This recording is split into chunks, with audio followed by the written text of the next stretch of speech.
These pantry pests, they'll find all kinds of dried food. So a lot of times pantry pests will show up primarily in grain-type products. And a lot of especially dry pet food, is made from grains.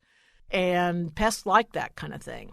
And they will actually, if the larvae is inside the package of that insect, it'll grow over time, and then it'll just eat its way through the package sometimes, especially like paper packages. So pet food, a lot of flour-based type, grain-based type foods, even dried fruit, chocolate, those kinds of things. I've seen reports, especially with chocolate, of Indian meal moths getting into chocolate. So pay attention to those things and rotate your food in your cabinet so you're using the oldest product first. Protecting against foodborne illness extends beyond practicing the 4 basic food safety principles of clean, separate, cook, and chill. A K-State research and extension food scientist says we also need to take steps to reduce the risk of the 3 food safety hazards: biological, chemical, and physical. On today's Sound Living, food safety hazards and culprits. Sound Living is a weekly public affairs program produced by Research and Extension at Kansas State University. I'm Jeff Wichman. Kansas State University food scientist Karen Blakeslee says that food safety should always be a priority, and that learning about the dangers of biological, chemical, and physical food safety hazards can help to ensure that our food is safe to eat.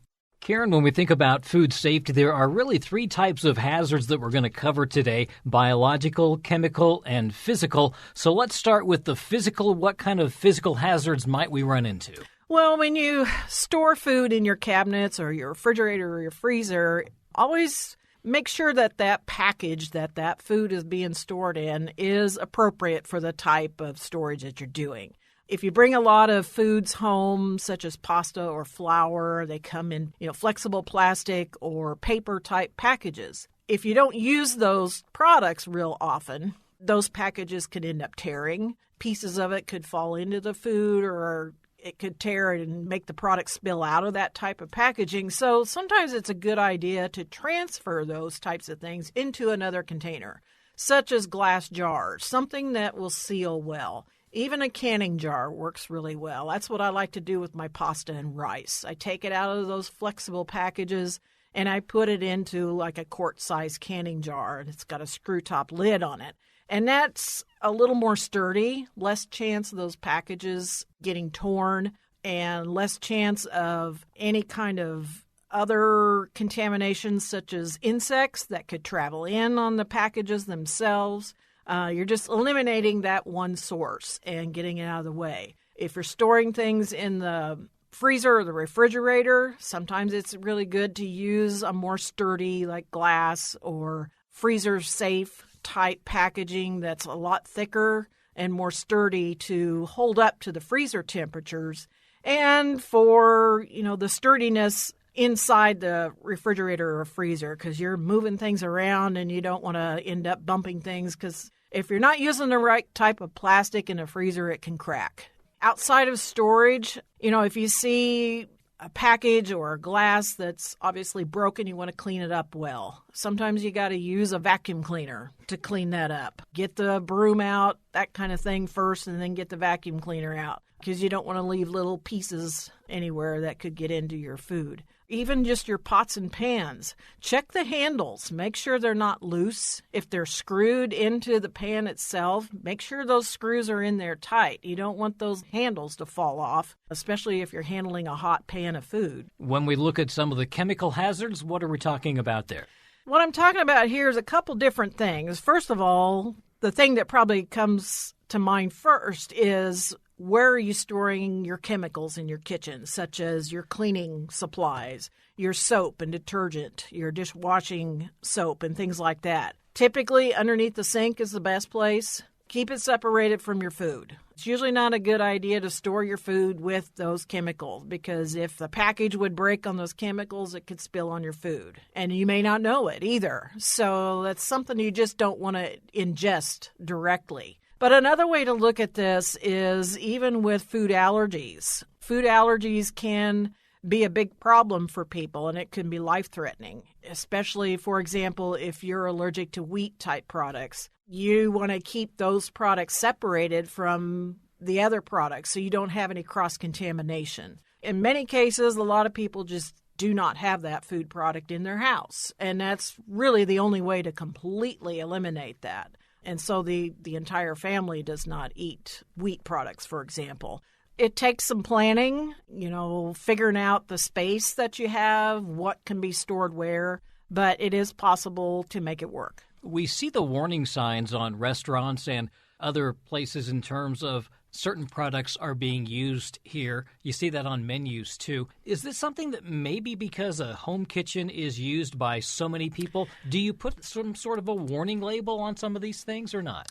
Well, in the home use, you typically don't see that. But you do see that on food packages. When you look at the ingredient statement, when it comes to food allergies, there are 9 foods that cause most of the allergic reactions in people that have this problem. So those 9 foods have to be listed on food products if they are in there, or if there's the possibility that they could be in there. So that's when you see the statement that's underneath the ingredient statement that says may contain, whatever that might be. And that's just another sign and another way for those that need to avoid those foods to understand that, maybe they better not choose that, because you want to avoid any possible chance of having an allergic reaction. In terms of the biological hazards, what comes into play there?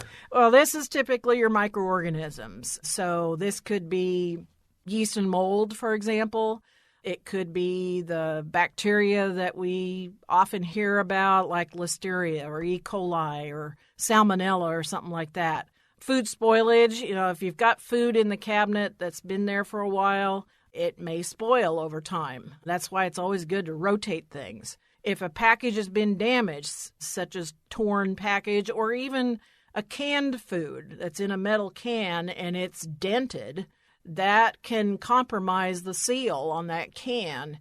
And if there's any kind of bacteria present, it could possibly grow under the room temperature storage conditions. So that's why it's always good to inspect the cans, inspect all kinds of packages. Even in the refrigerator, bacteria can grow in there. For example, one that does like to grow in refrigerated temperatures is Listeria. So washing your hands, keeping your hands clean, keeping the refrigerator clean. If things spill in the refrigerator, clean them up. Periodically clean out the fruit and veggie drawers or the meat drawer or whatever. Clean those things out periodically, not just once a year. Usually more than once a year is better.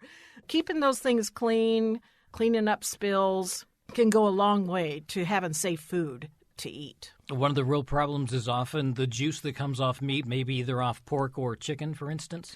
Yeah, exactly. And, when you're thawing meat in the frozen meat in the refrigerator, put it on another plate or a tray to catch those drips.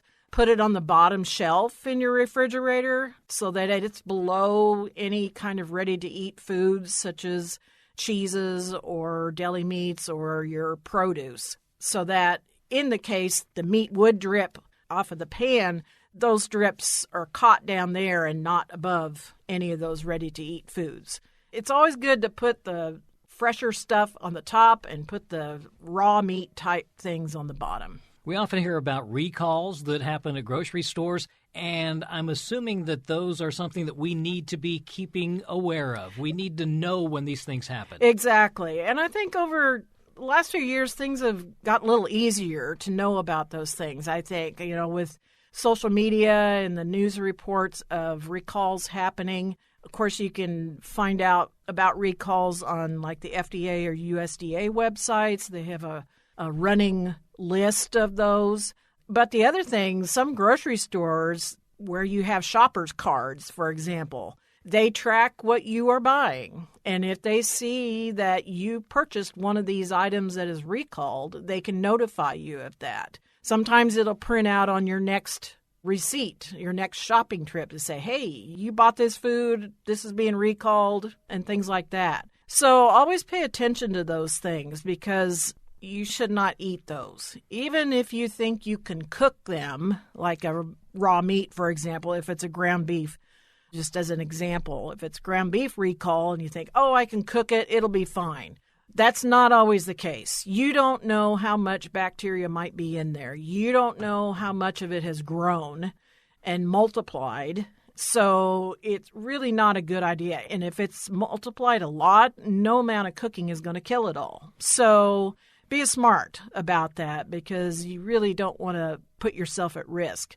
And I often hear people say, oh, I'll just feed it to my dog. I'm sorry, but your dog doesn't deserve that either. So, there are pet food recalls too. It's really something that I would not recommend doing. Insects can also get into dog and cat food. Absolutely. These pantry pests, they'll find all kinds of dried food. So a lot of times pantry pests will show up primarily in grain-type products. And a lot of especially dry pet food, is made from grains.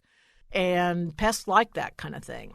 And they will actually, if the larvae is inside the package of that insect, it'll grow over time, and then it'll just eat its way through the package sometimes, especially like paper packages. So pet food, a lot of flour-based type, grain-based type foods, even dried fruit, chocolate, those kinds of things. I've seen reports, especially with chocolate, of Indian meal moths getting into chocolate. So pay attention to those things and rotate your food in your cabinet so you're using the oldest product first. Is there an obvious sign that you might have an insect problem? Well, if you actually see the insects, yes. But also when you're inspecting the packages, look for little pinholes in the packages, and that's a sign that something is eating on the package. Especially look at flour in your storage containers. Sometimes, if the larvae is in there, it'll grow and you'll see the flour beetles crawling around in there. Another thing with storing grain products like flour, store them in the freezer. That's a really good place because actually freezing temperatures can kill the larvae of those insects. So that's another good place, especially if you're not using these types of foods very often. Store them in the freezer and they'll last a lot longer. This is not necessarily a cleanliness problem then. Or can it be? It can be, and especially if you've got spills in your cabinets, if the cabinets have cracks in the corners or wherever, and it's not a very well sealed type cabinet, those little insects can crawl wherever they can find a crack. So always take a good look at things before you actually use them. Don't want to creep people out, but this is something they need to be aware of, isn't it? It absolutely is, and it can happen to any one of us. So pay attention to it. And the other thing, too, if you're not using some of these things very often, try to buy things in smaller quantities if that's possible, and then that allows you to use them up faster so they don't sit around for a long time. I always like to think about maybe trying to keep my kitchen similar to what they would do in a restaurant because really that's a lot of the same principles. Absolutely. You want to have confidence in your restaurants that they are serving you good, clean, safe foods, and you want to do the same thing at home. I should mention that we do, at K-State Extension, we have a really good publication on household pests in Kansas. There's a whole section in there on pantry pests. So I encourage you to check that out. It's full of lots of good information. You also have a newsletter that comes out that also has a lot of information. Yeah, I put out a monthly newsletter. It's called You Asked It, and it's based on questions that I get from consumers or from extension agents across the state.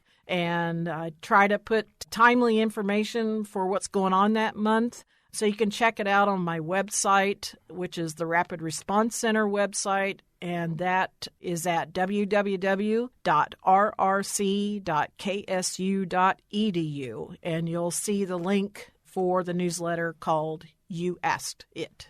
Well, you're probably going to get creepy, crawly questions now after this. But. Probably, but that's okay. Just pay attention to them so you don't get too creeped out. That's Kansas State University food scientist Karen Blakeslee. Again, for more information, visit www.rrc.ksu.edu or contact your local county or district extension office. Sound Living is a weekly public affairs program produced by Research and Extension at Kansas State University. I'm Jeff Wichman, and this is the K-State Radio Network.